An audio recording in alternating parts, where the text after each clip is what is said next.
नमस्कार, नमस्ते। कैसे हैं आप और आपका परिवार। मैं दीपराम महावर, मोटिवेशनल स्पीकर और लाइफ कोच। कई बार क्या है कि जो बच्चे हैं, हमारे जो विद्यार्थी हैं, वो पढ़ने के अंदर कई बच्चे उनको समझ में नहीं आते कि कैसे पढ़ा जाए, कैसे सफलता प्राप्त की जाए। बहुत सारे जो बच्चे ऐसे हैं, उनके अंदर कोई टैलेंट की कोई कमी नहीं होती, नहीं उनके अंदर कोई इंटेलिजेंस की कमी होती है। बस यदि उनको कोई प्रॉपर गाइडेंस मिल जाए किसी से, तो वो सफलता के शिखर पर पहुंच सकते हैं। तो मैं आज कुछ सफलता के सूत्र आप लोगों के साथ में शेयर करना चाहूँगा। तो आज का जो वीडियो है, ये विशेषकर विद्यार्थियों के लिए समर्पित है। जो कई विद्यार्थी, जैसे कई बच्चे ऐसे होते हैं जो गरीब होते हैं लेकिन वो इंटेलिजेंट होते हैं और उनको कोई प्रॉपर गाइडेंस भी नहीं मिल पाता है। वो सुदूर, बहुत दूर के गाँव में है पढ़ते हैं। ऐसे मैं बहुत सारे बच्चों को भी जानता हूँ। तो आज मैं जो सफलता के कुछ सूत्र बता रहा हूँ, उनका आप ध्यान से सुनेंगे तो हो सकता है कि आपके जीवन में वो बहुत ही ज़्यादा उपयोगी हो सकते हैं। तो पढ़ाई में सफलता के सूत्र। तो पहला जो मैं सूत्र जो आपको बता रहा हूँ, वो हमेशा पॉजिटिव रहें। तो कई बार क्या होता है कि हम कोई टारगेट बना लेते हैं, लेकिन मन में हमारे कहीं ना कहीं भय रहता है कि हम इसके अंदर हमें सफलता मिलेगी या नहीं मिलेगी। तो हमें हमेशा क्या है कि कोई भी हम टारगेट बनाए, कुछ भी, जैसे हम आईएएस का बनाए या आईपीएस का बनाए या पटवारी का बनाए या किसी भी उसका टारगेट हम बनाए, तो हमेशा हम क्या रहें, पॉजिटिव रहें। तो पॉजिटिव से क्या है कि हमारी जो बॉडी के अंदर, हमारे माइंड के अंदर एक पॉजिटिव एनर्जी जनरेट होती है और वो हमें पढ़ाई में सफलता प्राप्त करती है। तो हम ऐसे ही, जो ये पहला सूत्र था, ऐसे ही दूसरा सूत्र, तो आप एक लक्ष्य, एक गोल, जिसको हम टारगेट भी बोल सकते हैं, वो आप बनाएं और पढ़ने के लिए आप एक सही स्थान का चयन करें। तो कई बार क्या होता है कि जैसे माना कि आपने शोर शराबे के अंदर, माना कि एक जो परिवार है उसके बीच में आपने शोरगुल में पढ़ाई की, तो आपको याद करने में परेशानी हो सकती है। और ध्यान बांटने वाली चीज़ों को दूर रखें। तो ये कई बार क्या होता है कि कई बच्चे सोचते हैं कि हम टीवी देखते देखते पढ़ लें या कोई सीरियल देखते देखते पढ़ लें या गाने सुनते सुनते पढ़ लें। तो आप जो हमारे जैसे माइंड का जो कंसंट्रेशन है, वो यदि डिस्टर्बेंस हो तो हम उनसे हम दूर रहें। और आजकल कई बच्चे सोशल मीडिया भी चलाते रहते हैं, फिर उस पर हम पढ़ते भी रहते हैं। तो उनको आप बिल्कुल इग्नोर कर दें। जैसे आप ये सोचें कि मुझे 1 घंटा पढ़ाई करनी है, तो आप सारी चीज़ों को दूर कर दें, उनको आसपास भी आप ना रहें। और एक जो 5वां जो सूत्र है, वो है अनुशासन में रहें। तो आप एक टाइम टेबल मेंटेन करें, भाई मुझे इतने बजे से इतने बजे तक पढ़ना है, और पढ़ना है तो पढ़ना है, वो कमिटमेंट के साथ उसको पढ़ें। ये नहीं कि आज पढ़ लिया या कल पढ़ लिया या तब पढ़ लिया।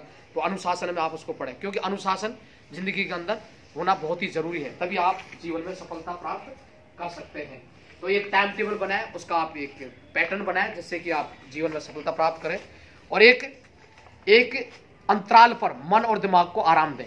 तो इसका मैं एक बहुत ही जबरदस्त उदाहरण है, जैसे कि मेरी बेटी जो कई बार वो पढ़ती थी, मैं हमेशा ये सलाह देता हूँ, तो कई बार उसने लगातार 1 घंटे पढ़ लिया या कोई लिखने का काम किया, तो मेरी बेटी बोलती थी कि पापा मेरे उंगलियों में जैसे उंगलियां हैं, इनके अंदर दर्द होने लग गया।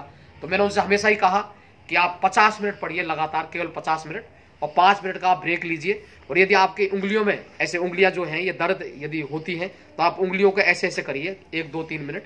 तो जो उंगलियों के अंदर जो स्ट्रेस जो पैदा हुआ, वो आपका रिलीज हो जाएगा, इससे आपको आराम मिलेगा। तो आप लगातार 2 घंटे या 3 घंटे आप ना पढ़ें, जिससे कि आप एक पर्टिकुलर एक पैटर्न बनाए कि हम 50 मिनट के बाद या 40 मिनट के बाद हम रेस्ट लें 20-20 में। और आप यदि मेडिटेट करें 1 मिनट के लिए, आप पढ़ाई के 20-20 में 50 मिनट के, तो आपका माइंड भी कॉन्सेंट्रेट होगा। वैसे meditation is the very very powerful tool which can concentrate your mind. तो आप सुबह आप मेडिटेशन कर सकते हैं। ऐसे जो 7वां जो सूत्र है, पढ़ने के लिए एक अच्छे सहपाठी का चुनाव करें। तो कभी भी ध्यान रखें, ये तो कहावत ये पुरानी कि संगति का असर बहुत अच्छा पड़ता है हमारी लाइफ के ऊपर। यदि आप बुरे लोगों के साथ में रहेंगे, तो आपके जो माइंड के अंदर आपकी नेगेटिविटी आएगी।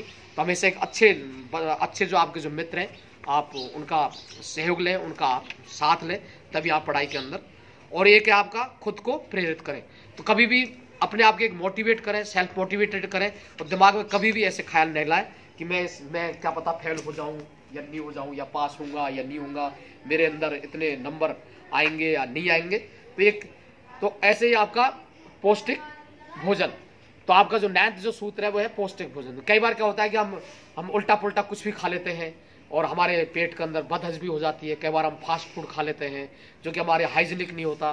तो हम जो भी खाना खाएं, चाहे कैसा भी, हम चाहे गरीब है अमीर है, तो एक सिंपल खाना खाएं, जिससे कि हमारे, क्योंकि जैसा अन्न खाएंगे वैसा ही हमारा मन होगा, जैसा खाए अन्न वैसा मन, ये पुरानी कहावत भी है। तो आप अच्छा खाना खाएं और एक कंसंट्रेशन पावर को बढ़ाएं। तो कंसंट्रेशन पावर ये एक बहुत ही महत्वपूर्ण चीज़ है। तो कंसंट्रेशन पावर आपकी कैसे बढ़ेगी? रोजाना एक आप आदत बनाएं, रोजाना आप व्यायाम करें, एक्सरसाइज करें और रोजाना एक मेडिटेशन करें। एक पैटर्न बना लें कि हम रोजाना 2 घंटे, मतलब जैसे आपने पढ़ाई की तो रोजाना आप 10 मिनट 15 मिनट का आप मेडिटेशन करें। तो मैंने एक 10 सूत्र आपको बताए। वैसे तो बहुत सारे सूत्र हैं पढ़ने के अलग अलग, मैंने पहले भी सफलता के सूत्र बता चुका हूँ। और आज जो हम ये वीडियो बना रहे हैं, ये मेरे घर का ही गार्डन है। जैसे कि हमारी जो बच्ची है इसको शूट कर रही है, इसमें डिफरेंट टाइप के फूल भी खिले हुए हैं। जैसे कि हाँ, ये मैं बहुत सारों को तो नाम भी नहीं जानता, जैसे गुलाब का फूल है। तो मैं गार्डन के अंदर मैं ये वीडियो क्यों बनाता हूँ, जिससे कि आप भी इनको देखें फूलों को और आपके अंदर भी एक पॉजिटिविटी क्रिएट हो। क्योंकि हम जितने प्रकृति के नजदीक जाएंगे उससे हमारे माइंड के अंदर पॉजिटिविटी क्रिएट होगी। क्योंकि हम सफलता प्राप्त करने के लिए हमारे सकारात्मक सोच का होना बहुत ही जरूरी है। तो देखिए, मैंने भी अपने गार्डन में ये जैसे ये गुलाब का फूल है इधर, ये गुलाब जो फूल है हमेशा ही हमें मुस्कुराने की वजह देते हैं, हमें खुश होने की वजह देते हैं। यदि हम खुश रहेंगे तभी हमारा माइंड के अंदर पॉजिटिविटी क्रिएट होगी और हमारा पढ़ने के अंदर मन लगेगा। तो मैंने हर बार की तरह आपसे मैं कहता हूँ, यदि आप मुझसे कनेक्ट होना चाहें और मुझसे, तो ये सोशल मीडिया है बहुत सारे मेरे, जैसे कि फेसबुक है, व्हाट्सएप है, ट्विटर है, आप मुझसे कनेक्ट हो सकते हैं। और देश में कहीं भी किसी भी जगह यदि आप मेरे निःशुल्क मोटिवेशन सेशन करवाना चाहें तो आप मुझसे संपर्क कर सकते हैं। अभी मैं पिछले कई सालों में देश के विभिन्न हिस्सों में, विभिन्न शहरों में मैं जा चुका हूँ और अभी भी आने वाले टाइम में मैं दिल्ली है, भोपाल है और बहुत सारे शहरों में मैं जाऊँगा। तो आप भी मुझे बुला सकते हैं। और तो आपने मेरा वीडियो देखने के लिए अपना अनमोल और कीमती समय दिया, इसके लिए आपका तहे दिल से शुक्रिया। Thank you so much.